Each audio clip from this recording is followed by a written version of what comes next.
Bienvenue dans le lieu de confession, by Jimmy Résolution. Ici, lorsque la pluie tombe et que le tonnerre gronde, les voix se libèrent. Les secrets enfouis refont surface. Les vérités que personne n'a jamais osé prononcer trouvent enfin un refuge. Dans cet espace, des hommes et des femmes viennent déposer leurs blessures, leurs regrets, leurs fautes, leurs espoirs. Des histoires d'amour, de trahison, de miracles, mais aussi des douleurs silencieuses que personne ne voit. Ici, rien n'est inventé. Chaque mot est réel, chaque émotion est vraie, chaque confession est un morceau de vie livré en toute discrétion. Abonnez-vous maintenant, invitez vos amis à nous rejoindre. Et si vous avez une histoire à partager, envoyez-la au numéro affiché à l'écran. Préparez-vous. Chaque jour, une nouvelle vérité se dévoile. Je veux retourner dans mon foyer. Je m'appelle Mireille. Et aujourd'hui, je vis avec un regret qui me ronge chaque jour. Il y a 2 ans, j'ai quitté mon foyer. J'ai laissé mon mari. J'ai laissé mes 3 enfants. Et le pire, je pensais faire le bon choix. Quand j'ai rencontré Samuel, il n'avait rien. Pas de voiture, pas de maison, juste des rêves et une détermination incroyable. On a commencé dans une petite chambre en location. Les factures en retard, les voisins bruyants, les disputes liées à l'argent. Mais il ne baissait jamais les bras. Il répétait toujours « Un jour, je vais te mettre à l'abri ». Je le croyais. Puis un jour, tout a commencé à changer. Son petit commerce a explosé. Il a décroché un gros contrat. Les opportunités s'enchaînaient. En 2 ans, notre vie a complètement changé. Nouvelle maison, nouvelle voiture, école privée pour les enfants.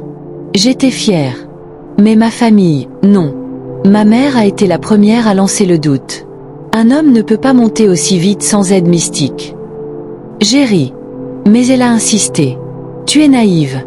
Les gens sacrifient même leurs proches pour réussir. Petit à petit, ces phrases sont restées dans ma tête. Mes tantes ajoutaient. Observe-le la nuit. Regarde comment il te regarde depuis qu'il a l'argent. Et c'est là que j'ai commencé à voir des choses qui n'existaient pas. S'il se levait à 3 heures du matin pour travailler, je pensais rituel. S'il devenait silencieux, je pensais secret. La peur est un poison lent. Un jour, ma famille a organisé une réunion. Ils m'ont enfermé dans une pièce. On doit te sauver. Tu ne vois pas le danger. Il va sacrifier un enfant pour passer au niveau supérieur. Ces mots m'ont glacé. Sacrifier un enfant? Cette nuit-là, je n'ai pas dormi. Je regardais mes enfants respirer. Je regardais mon mari dormir.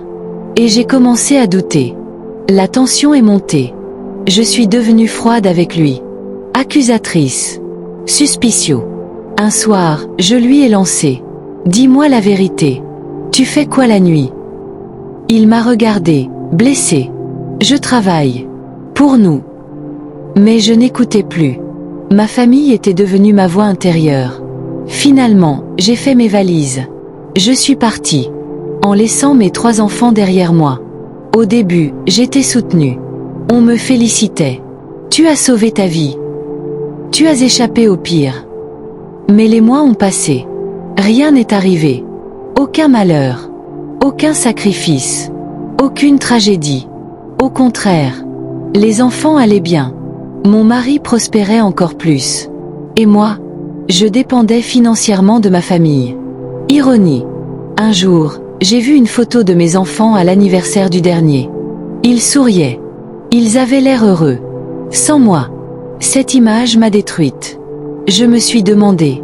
Et si je m'étais trompée? Elle a fini par avouer. On trouvait ça bizarre qu'ils réussissent alors que nos maris galèrent. Je suis restée figée. Ce n'était pas de la sorcellerie. C'était de la jalousie. Et moi, j'ai détruit mon mariage à cause de la jalousie des autres. Chaque nuit, je pleurais. Je repensais à ces sacrifices. À ces nuits blanches. À ces promesses. Je me suis regardée dans le miroir et je me suis dit, tu as écouté tout le monde sauf ton cœur. Après 2 ans de silence, j'ai appelé. Samuel, je veux retourner dans mon foyer. Silence. Puis il a dit calmement. Pourquoi? J'ai répondu. Parce que j'ai compris que je me suis trompée. Quand je suis arrivée, mes enfants ont couru vers moi. Ils m'ont serré fort. Samuel est resté distant. Tu m'as humilié devant ta famille. Tu m'as accusé sans preuve. Tu m'as laissé seule avec 3 enfants. Chaque mot était un coup. Je n'avais aucune excuse. Seulement des regrets. Je ne peux pas effacer ce que tu as fait. Mais pour les enfants, on peut essayer. Ce n'était pas un pardon. C'était une chance. Reconstruire un mariage est plus difficile que le détruire. Je dois regagner sa confiance. Chaque jour. Si tu m'écoutes aujourd'hui, retiens ceci. 1. Ne laisse jamais la peur diriger ton mariage. 2. La réussite n'est pas toujours de la sorcellerie. 3. Certaines familles détruisent sans s'en rendre compte. 4. Avant d'écouter les autres, observe par toi-même. 5. Quitter est facile. Reconstruire est difficile. Dis-moi en commentaire. As-tu déjà écouté un mauvais conseil qui a changé ta vie? Penses-tu qu'elle mérite une seconde chance? Le mari a-t-il raison de rester distant? Ton avis compte. Si tu aimes les histoires vraies, profondes, qui parlent de nos réalités africaines, abonne-toi maintenant à la chaîne. Active la cloche. Partage cette vidéo à quelqu'un qui traverse une crise de couple. Parce que parfois, une simple histoire peut sauver un foyer. Sita ogano mbi ndade atinene. Ziye mo,